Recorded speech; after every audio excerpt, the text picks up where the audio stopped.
बोले योगेश्वर महापुर रामलाल जी, बुलकेश्वर भगवान, शस्त्र दीनदयाल भगवान की जय।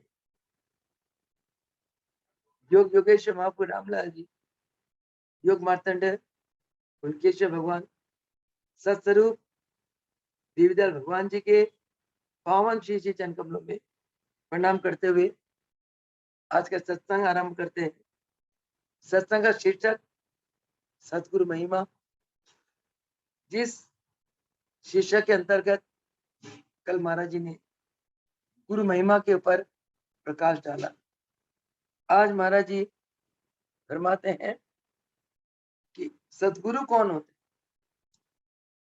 महाराज जी का फरमान के अनुसार सतगुरु तीन गुण, सत रज तम, जो प्रकृति के तीन गुण है, इन तीन गुणों के प्रभाव से सतगुरु ऊपर होते हैं। यानी कि प्रकृति को माया कहते हैं। माया अपने इन तीन गुणों के द्वारा सतगुरु को के ऊपर प्रभाव नहीं डाल सकती, क्योंकि गुरु ब्रह्म रूप होते हैं। गुरु हर पल ब्रह्म में एक होते हैं। इसीलिए प्रकृति के अंदर ईश्वर के समान शक्ति होते हुए भी प्रकृति इन तीन गुणों के द्वारा सत रजतम सतगुरु को प्रभाव, सतगुरु के ऊपर प्रभाव नहीं डाल सकती। और यह जो पंच तत्वों से ये शरीर बना हुआ है, अग्नि, वायु, आकाश, पृथ्वी और जल, इन पंच तत्वों के बना हुआ शरीर भी गुरु को अपने बंधन में नहीं बांध सकता, क्योंकि गुरु हर पल अपनी आत्मा में स्थित होते हैं। शरीर से, शरीर के बंधन से गुरु को कोई मतलब नहीं होता। गुरु क्योंकि शरीर स्थूल है, आत्मा सूक्ष्म है, सूक्ष्म आत्मा का वास शरीर के अंदर होता है। गुरु की चेतना शक्ति स्थूल शरीर से हटकर सूक्ष्म आत्मा में स्थित होती है। इसीलिए स्थूल शरीर जो पंच तत्वों से बना हुआ, वो पंच तत्व गुरु को अपने बंधन में नहीं बांध सकते। गुरु को न अग्नि तत्व कुछ बिगाड़ सकता गुरु का, न वायु, न आकाश, न पृथ्वी, जल तत्व, क्योंकि ये इन स्थूल जगत के इन पंच तत्वों से ऊपर आत्म सत्ता में होते हैं। अग्नि तत्व शरीर के अंदर अग्नि का प्रकोप बढ़ा देती है, उससे क्रोध आता है, ब्लड प्रेशर हाई हो जाता है, डायबिटीज की शिकायत हो जाती है, कब्ज की शिकायत हो जाती है, अपचन की शिकायत हो जाती है। वायु तत्व शरीर में दर्द पैदा करती हैं। आकाश तत्व प्राणी को, जीव को काल्पनिक दुनिया में ले जाता है और वह टेंशन में रहता है, डिप्रेशन में रहता है, खोया खोया रहता है, न नींद आती है, न भूख लगती है। ऐसे जीव डायबिटीज, गठिया, जोड़ों के दर्द के शिकार हो जाते हैं। पृथ्वी तत्व शरीर को स्थूल बनाती जाती है। गुरु को स्थूलता से कोई तात्पर्य नहीं। इसी प्रकार अग्नि जल तत्व नजला, जुकाम, खांसी, निमोनिया, इस प्रकार के तरह तरह के रोगों को पैदा करते हैं। गुरु इन पंच तत्वों के बंधन से मुक्त होते हैं। और सत्स्वरूप पार ब्रह्म अविनाशी भगवान के साथ गुरु अभेद रहते हैं। अभेद रहते हुए अपने शरण में आने वाले भक्तों को 3 ऋण, कौन कौन से ऋण? पितृ ऋण, देव ऋण, पितृ ऋण, ऋषि ऋण और देव ऋण, तीनों ऋणों से गुरु शरण में आने वाले भक्तों को मुक्त करते हैं। 3 ताप, अधिभौतिक, आध्यात्मिक, अधिदैविक, तीनों तापों से मुक्त कर देते हैं। और 3 दोष, मल विक्षेप आवरण, जिन दोषों में पढ़कर आत्मा अंधकार में डूबी रहती है, अज्ञानता में डूबी रहती है, आत्मा को ज्ञान का प्रकाश नहीं आता। 3 दोषों से गुरु जीव को मुक्त करते हैं। ये विकार, 3 गुण, 3 ऋण, 3 ताप, 3 दोष संसारिक जीवों को दुख सागर में डुबोए रखते हैं और जीव दुख सागर में गोते खाता रहता है। धन्य है गुरु जो शरणागत को अपने वास्तविक आत्म स्वरूप के साथ साक्षात्कार कराकर उन्हें सभी दोषों से, सभी ऋण से, सभी ताप से, सभी गुणों से मुक्त कराकर एक जीवन मुक्त अवस्था का दान प्रदान करने में समर्थ होते हैं। ऐसे गुरु करोड़ों में एक होते हैं, कोई कोई होते हैं। हमने योगेश्वर सदगुरुदेव देवीदल महाराज जी को स्वयं देखा। वो बहुत उच्चतम, उच्च कोटि के आत्म सत्ता के मालिक हुए, अनंत ईश्वरीय कलाओं के मालिक हुए। भक्तों के जीवन में उन्होंने इतनी अलौकिक घटनाएं अद्भुत कराई, आज भी करा रहे हैं, क्योंकि वो ईश्वरीय सत्ता के मालिक है। पंच तत्वों के बने हुए शरीर को उन्होंने पंच तत्वों में विलीन करके सर्वव्यापी हो गए। महाराज जी फरमा गए थे कि मैं 1998 के रामनवमी वाले दिन प्रातः वेला प्रवचन में, इस रामनवमी के बाद मैं सर्वत्र व्याप्त हो जाऊंगा, पर वैज्ञानिक भगत महाराज जी की इशारा को समझ नहीं पाए। वही हुआ 1998 31 जुलाई को महाराज जी ने अपने शरीर पे बहुत भयंकर कष्ट लिया। ये शरीर उनके चरणों की सेवा में रहा और 1 अगस्त प्रातः 4:12 पे अनंत ईश्वरीय शक्तियों के साथ ब्रह्मलोक में प्रस्थान कर गए। पंच तत्वों का बना हुआ स्थूल शरीर को वहीं छोड़ दिया। तो ऐसे गुरु को हमने देखा, पाया, जाना, सबने पाया, सबने जाना कि कितने महान ईश्वरीय कलाओं के मालिक रहे। उनके चरण तो कल वृक्ष रहे, आज भी है। दिल से जो चाहो उनके चरणों से वही मिलता है। आज की बात बताती हूँ। लास्ट गर्मियों में पूनम अरोड़ा जो इंदिरापुरम रहती थी, अब तो शायद नोएडा में रहती है, तो आया गौरव। पहला तो ये करिश्मा हुई कि वो पति पति दोनों की बॉम्बे पोस्टिंग थी, अर्जी लगाई दरबार में, उनकी ट्रांसफर हो गई नोएडा। फिर चरणों में आए, पूनम ने कहा बहन जी महाराज जी से प्रार्थना करना प्रभु बच्चों का गोद भरे।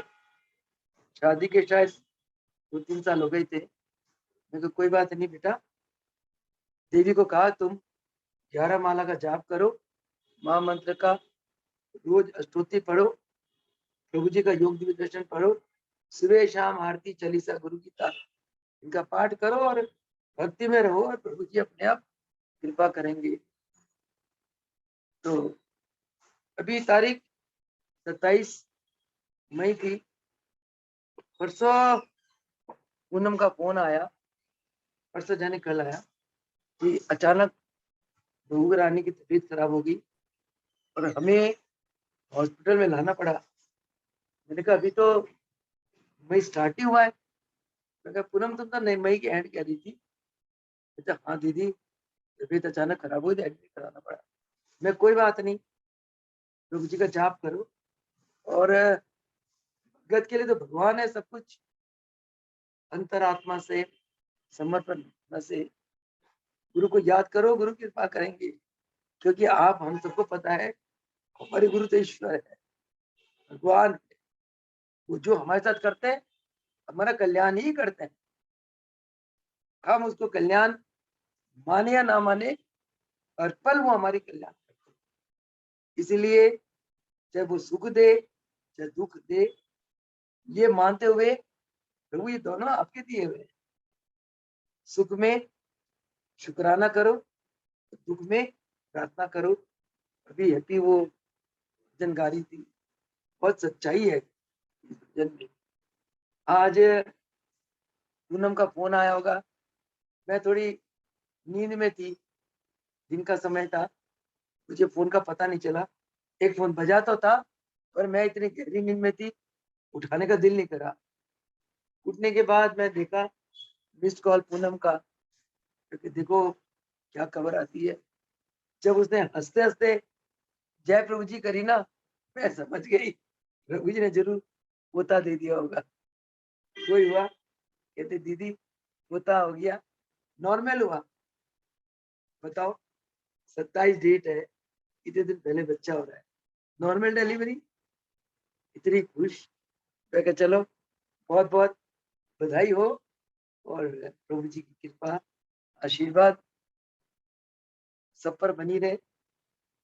और अपने फोन उठाया, कहते दीदी प्रभु जी को प्रार्थना करना ये बच्चा योगी बने, इसको योगी बनाना है। बहुत बढ़िया बात है।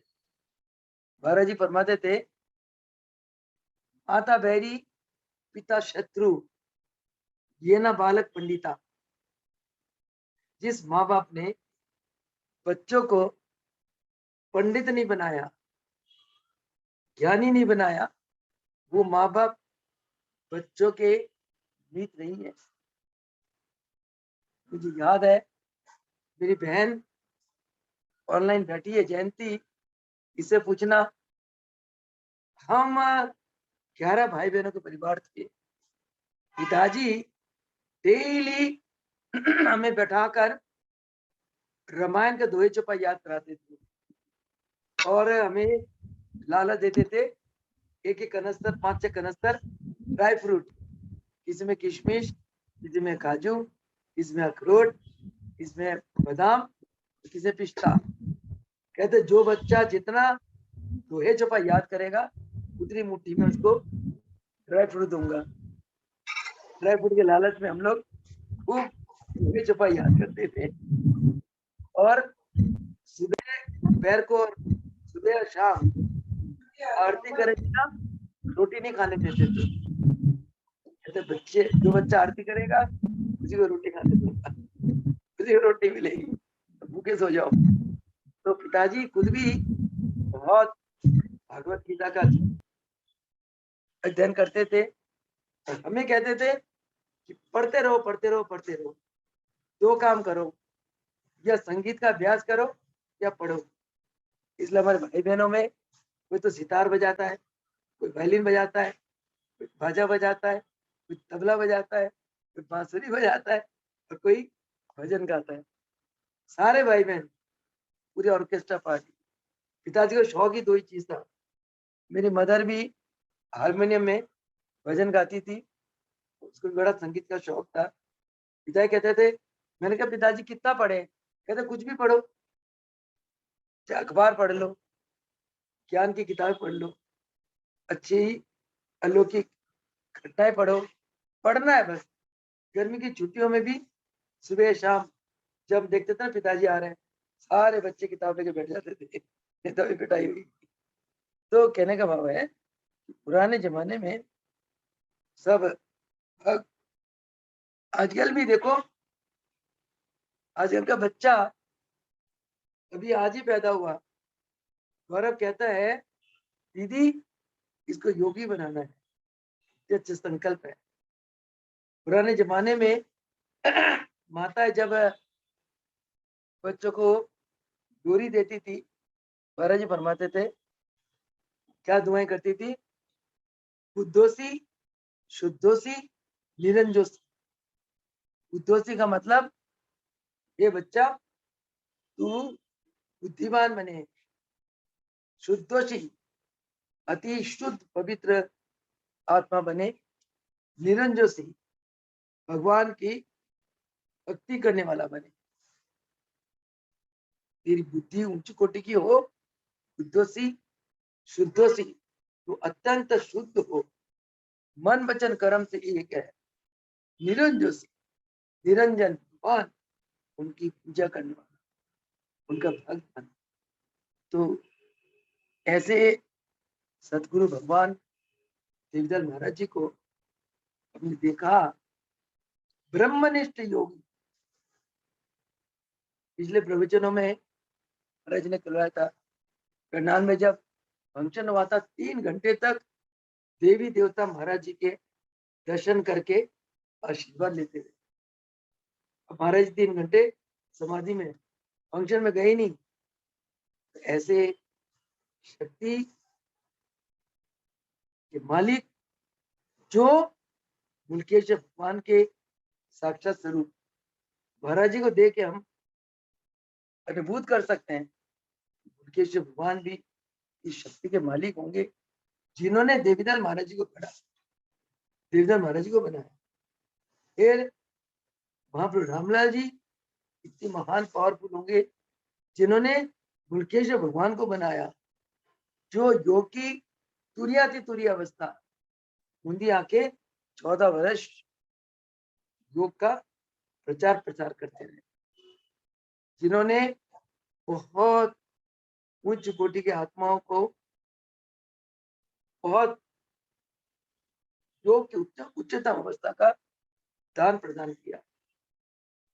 भगवान महाप्रभु रामलाल जी का तो कहना ही क्या, वो तो महाराज जी बताते हैं कि एक समय कई रूप धारण कर लेना, हवा में उड़ जाना, और किसी को कष्ट है, कोई उसकी फरियाद लेके आता है, उसको आशीर्वाद देते हैं, अगले का कष्ट हो जाता है।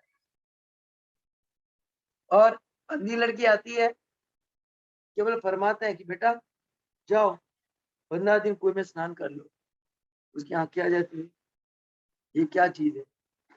एक बेचारा गरीब वक्त आता है, प्रभु मेरी बेटी की शादी है तो पैसा नहीं है, जेब से चवन्नी दे देते हैं, बड़े ठाट से शादी करता है, उसके बाद भी पैसे बच जाते हैं। इस प्रकार अनेक अनेक जीवनों की घटनाएं बाबा रामदास जी के जीवन में घटित हुई। कहने का मतलब यह है कि ये तीनों पूर्ण सतगुरु, पूर्ण सतगुरु के सभी लक्षण इन तीनों महान विभूतियों में विद्यमान है। आज भी हम इस बात को महसूस करते हैं। देखो, तो कल ही उसका प्रार्थना आई पूनम की, भाई कृपा करे प्रभु जी को प्रार्थना करो, बस बहू ठीक रहे, बच्चा ठीक जन्म ले ले, सब ठीक ठाक रहे। कल प्रार्थना करती है और आज हंस हंस के फोन आता है, सब कुछ नॉर्मल हो गया, वहां बेटे दोनों खुश। तो क्योंकि गुरु भगवान है, उन्होंने पूनम की प्रार्थना सुन ली, आशीर्वाद दे दिया।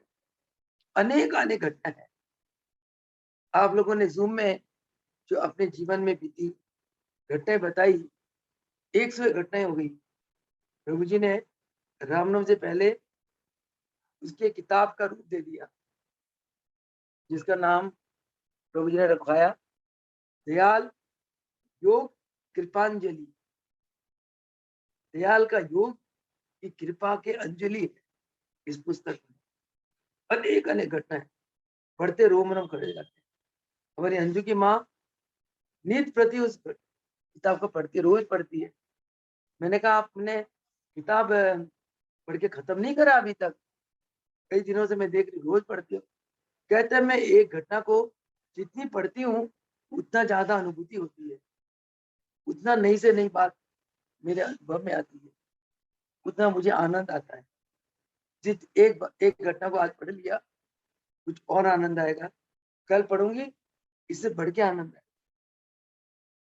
हर घटना हर रोज मुझे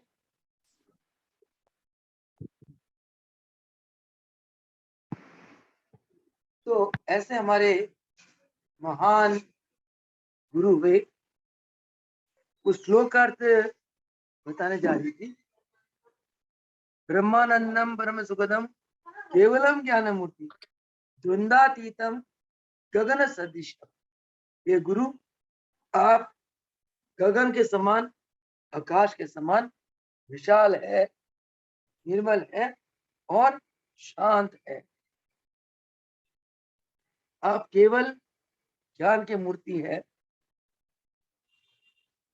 द्वंद्वातीतम गगन सदृशम तत्तम अस्तादि लक्षण। आपके अंदर वेद के तत्तमसी इत्यादि महावाक्य के लक्ष्य रूप है। एकम नित्यम विमल मचलम, आप नित्य एक है, आप शाश्वत है, आप निर्मल है, आप स्थिर है। सर्वाधि साक्षी भूतम, आप सभी प्राणियों की बुद्धि के साक्षी रूप, 6 भाव विकारों से परे, अवातीतम त्रैगुण रहितम, आप 3 गुणों से रहित है। सदगुरु त्वम नमामि शरणम। हे गुरु, मैं आपके चरणों में शरण हूं और मैं आपको बारंबार प्रणाम करता हूं। आगे महाराज जी फरमाते हैं सदगुरु के बारे में, विश्वव्यापी नमामि देवम मलम नित्यम परम निष्कलम नित्योदंद्व सहस्र पत्र कमलम लुप्त अक्षरे मंडपे। क्या अर्थ हुआ? क्या आगे है? नित्यानंदमयम सुख एकम निलयम नित्यम शिवम सप्रभम अयोधम परम परात्परम स्वच्छद सर्वांगमम। क्या मतलब हुआ?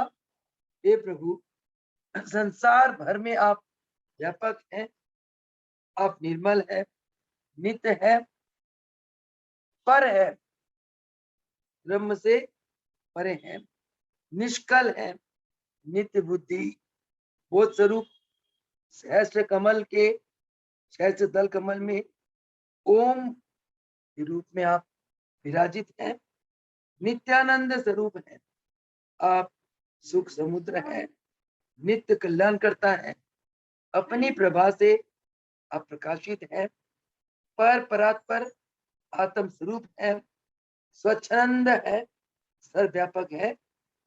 ऐसे गुरुदेव को मेरा बारंबार नमस्कार है। आगे महाराज जी फरमाते हैं, ऐसे सतगुरु के चरणों में अगर हम अंतरात्मा से शरण ले लें, अंतरात्मा से ऐसे सतगुरु के अगर हम शिष्य बन जाए, तो ऐसे गुरु हमारा जीवन दिव्य अविनाशी बना दे और हमारा तथा हमारे परिवार का गुरुदेव कल्याण कर देंगे और हमें संसार का सर्व सुख का दान प्रदान कर देंगे। गुरु के अंदर ऐसी महान शक्ति होती है और ऐसे महान गुरु के चरण में शरण लेना बहुत ही हक की बात है, बहुत ही भाग्यशाली जीव होते हैं जो ऐसे गुरु के चरणों में अपना शरण लेते हैं। और महाराज जी फरमाते हैं ऐसे गुरुदेव के चरणों में आकर हमें क्या कहना चाहिए? हे प्रभु, ये शरीर आपका, ये परिवार आपका, ये मन आपका, ये धन आपका, ये सब कुछ आपका है। जो अपने गुरुदेव को इस प्रकार आत्म समर्पण भाव के साथ नहीं पूछता हुआ, अपने को ही हृदय से सब कुछ मानता हुआ शुभाशुभ कर्म करता है, वह नरक स्वर्ग आदि शिष्टों से जीवन मृत्यु नदी के प्रवाह में प्रवाहित होता चला जाता है। महाराज जी का फरमान है। और महाराज जी फरमाते हैं कि जब हमारा मिला ऐसे सदगुरु के साथ हो जाता है, तब हमें महाराजा जनक, भक्त कबीर, राजा हरिश्चंद्र, महर्षि काकभूषण जी, महावीर, भक्तिमती, मीरा, ब्रिज की बालिकाएं, लीला, चुड़ाला, मर्यादा, शकुंतला और अनुसुईया की भांति दिव्य दृष्टि के दाता सतगुरु भगवान की शरण में आत्म समर्पित होकर रहना चाहिए, तभी हमारा कल्याण संभव है। और महाराज जी क्या फरमाते हैं? सतगुरु की महिमा हमने जान ली, हमारा क्या कर्तव्य है? महाराज जी फरमाते हैं सर्व धर्मांजन परित्यज्यम मामेकम शरणम व्रज। सर्व धर्मान परित्यज्यम मामेकम शरणम व्रज, अहम त्वा सर्व पापेभ्यो मोक्ष शिष्यामि मा शुचा। क्या मतलब हुआ? भगवान कहते हैं, महाराज जी फरमाते हैं सर्व धर्मों के आश्रय को छोड़कर जो केवल भगवान की शरण लेता है, भगवान उसे सभी पापों से मुक्त कराकर उसे जीवन मुक्त अवस्था का दान प्रदान करते हैं। ऐसा तन मन धन और मन वचन कर्म से समर्पित होने वाला भक्त ही मोक्ष पद को प्राप्त कर लेता है। और ऐसा भक्त भगवान में अभेद सुख को प्राप्त करने वाला बन जाता है। व्यापक पर ब्रह्म में अभेद रूप से दिव्य दृष्टि के दाता सदगुरु जी को जो अपना बना लेता है, और ऐसे गुरु को जो अपना मन और तन दोनों समर्पित कर देता है, वह जीव अपना कल्याण करता है और अपने साथ अपने परिवार का भी कल्याण करने वाला बन जाता है। कहते यह एक ऐसा व्यापार है कि अपने विष को विष सागर में दे दो और अमृत सागर से अमृत पान कर लो। कहने का क्या तात्पर्य है कि अपने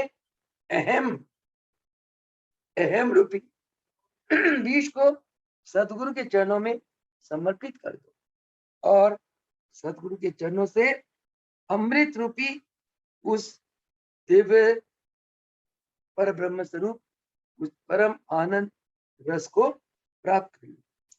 जो ऐसा नहीं करता, महाराज जी फरमाते हैं कि उस जैसा मूर्ख इस संसार में नहीं हो सकता।